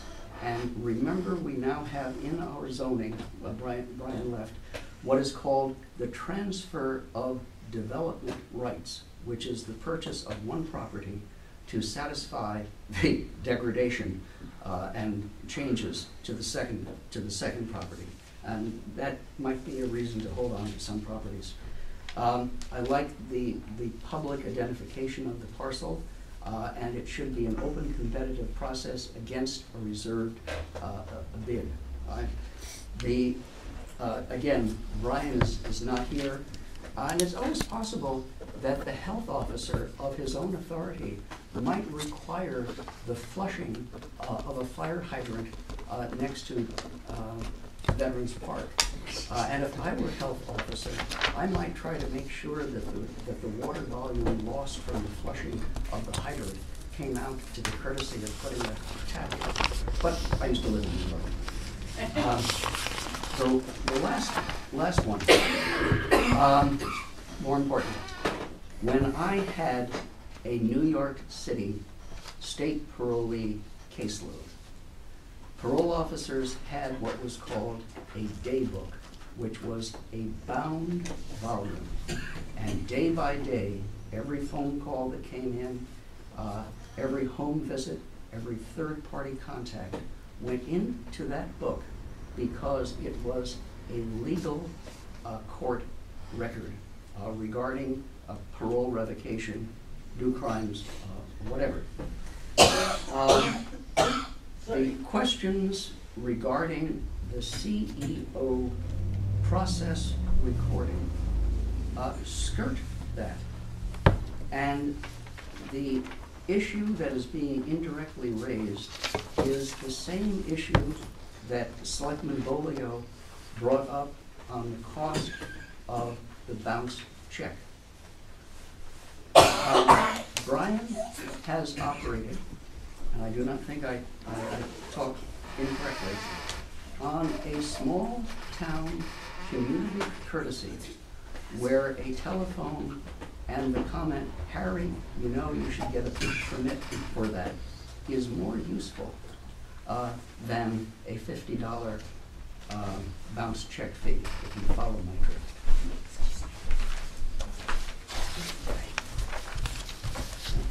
Thank you. Okay, thank you, Larry. John? Got some good news. My name is John Calick. That's I good. got some good news. Okay, John. June 19th, Board of Selectmen's meeting. The board gave me approval to start a committee for the historical Plummer Schoolhouse review, and also put the town-owned land across the street on hold until we get done this review. I'm proud to say that the telephone's ringing off the hook that people want to join in. I've got already myself, yourself, you, Andy Rawson, Board of Selectmen Chair, Bob Carrion, Supporter, Budget Committee, Doug Shoup, School Board Chair.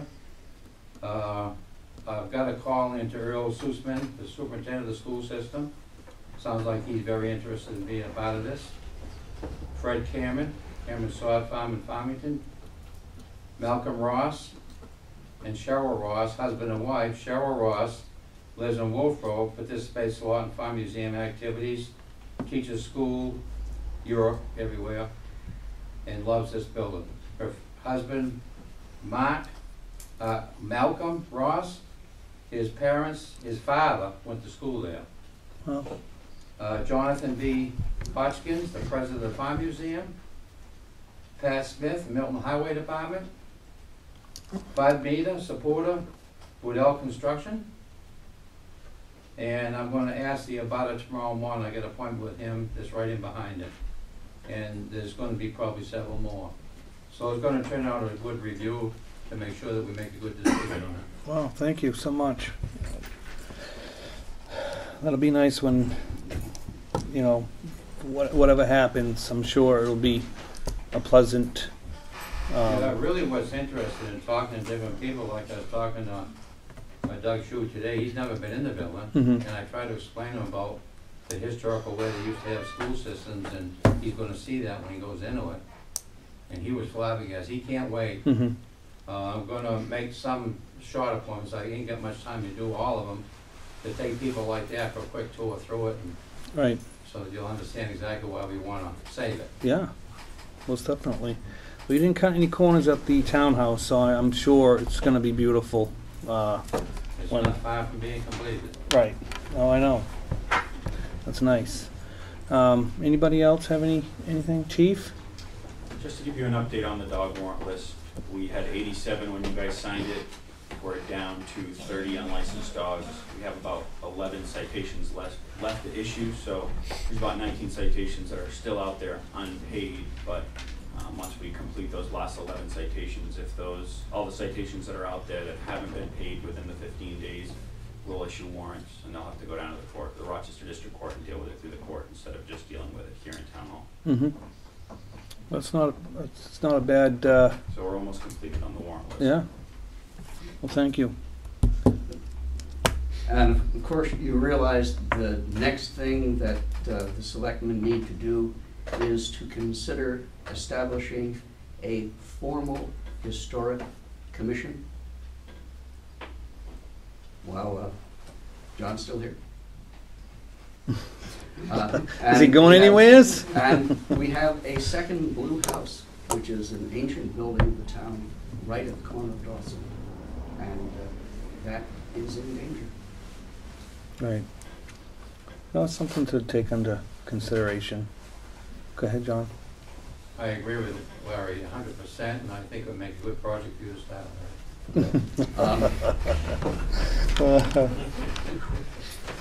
Okay, anybody else? All right, so that I will close public comments, and are you going into a non-public? Yep. Okay, so I will close public comments, and we are going to go into non-public.